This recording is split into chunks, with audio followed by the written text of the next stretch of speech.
Welcome back to the channel. I'm so grateful to have you join us once again for a truly opening discussion. Whether you're a first-time visitor or a long-time viewer, I'm excited to dive into a topic today that touches on one of the deepest, most mysterious aspects of life, the concept of karma and how it affects our relationships. Have you ever been hurt by someone close to you, someone you trusted, loved, or counted on? And yet, despite the pain they caused, deep down, you find yourself questioning, are they really a bad person, or is there something deeper at play here? If you've ever found yourself wrestling with this paradox, today's video will offer some profound insights. The idea that people who hurt us aren't necessarily bad might sound counterintuitive at first. After all, how can someone who causes us pain be anything other than bad? But what if there's an invisible force at work, a force that goes beyond simple good or bad actions, beyond our immediate judgments? In this video, we are going to explore how the law of karma explains these complex dynamics and helps us understand the true nature of the people who hurt us.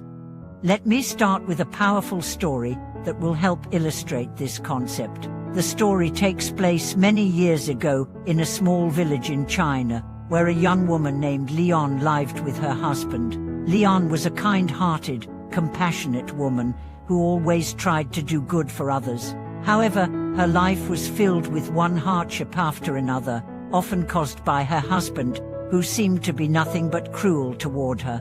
Despite her unwavering support and love for him, he regularly humiliated her, took advantage of her kindness, and caused her immense emotional pain. For years, Lian questioned herself. Was she not good enough? Was she simply unlucky in life? Why did she suffer so much while others seemed to live without such struggles? She thought long and hard about her situation, trying to understand the source of her suffering. One day, she met an old monk who had heard her story and invited her to sit down for a conversation.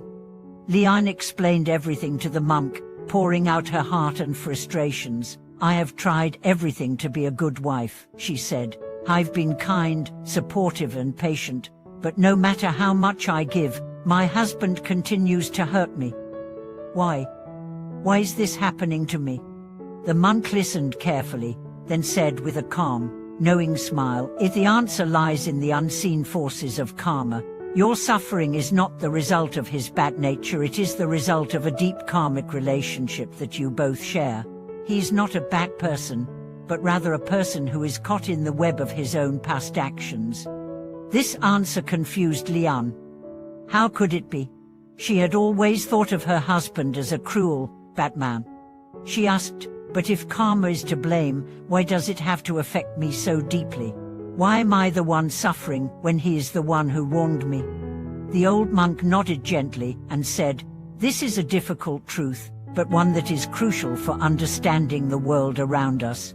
Karma doesn't work in a way that punishes or rewards people based on their current actions. Instead, it is about the seeds we plant, the actions we perform, and the energy we put into the world. It is not about who is good or bad, but rather about how our past deeds affect the present moment. At this point, Lian was puzzled but also curious. The monk continued, your husband's actions toward you may seem cruel, but they are the result of past karma. His behavior is a reflection of the unresolved karmic debts he has carried with him. Similarly, your response to his actions is a part of the karmic cycle that has been set into motion.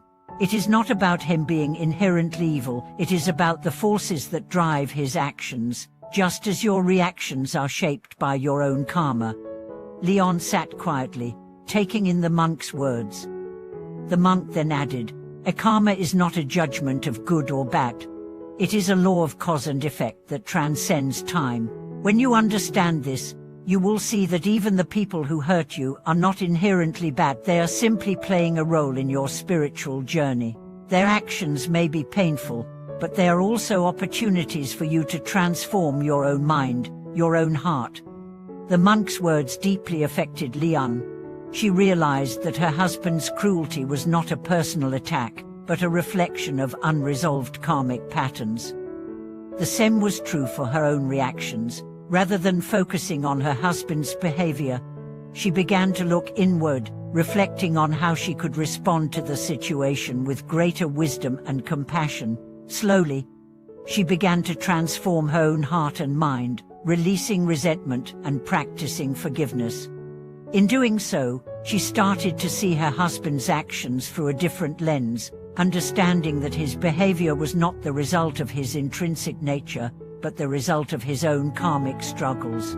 Over time, Leon's own spiritual growth began to shift the energy in her home. Her husband, too, began to change. Though he did not immediately become a saint, he started to recognize his faults and began to show more respect and kindness toward Leon. The couple's relationship, which had once been filled with pain, slowly began to heal. So, what can we learn from this story? The key takeaway is that the people who hurt us are not always bad people. They are often individuals who are caught in the cycle of their own past actions, trying to make sense of their own karma. Just as we are, their behavior is not always a reflection of their true nature, but rather a reflection of the unresolved karmic debts they carry. When we understand this, it becomes easier to stop seeing others as good or bad. Instead, we see them as individuals who are caught in the same karmic web that we all are. This realization allows us to approach our relationships with more compassion, forgiveness, and understanding. Rather than blaming others for their actions, we begin to see them as opportunities for growth and transformation. Now, let's take this deeper. If we truly understand the law of karma, we start to realize that the way we respond to others' actions, especially those who hurt us, plays a crucial role in our own karmic journey. Just as our actions create karma, so do our reactions. By choosing to respond with love, compassion, and forgiveness, we not only help heal the situation, but we also create positive karma that will return to us in the future. In the end, karma teaches us that no one is truly bad. Every person we encounter is part of our own spiritual journey, and every experience, no matter how painful, is an opportunity for growth. By learning to see others with compassion and understanding, we can transform our relationships and, ultimately, our lives. As we wrap up today's video, I encourage you to reflect on your own relationships.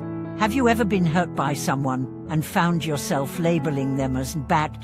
Can you see their actions as part of their own karmic journey, rather than a reflection of their true nature? And most importantly, how can you respond with greater wisdom, compassion, and forgiveness? Thank you so much for watching today's video. I hope this discussion on karma has brought you some clarity and understanding.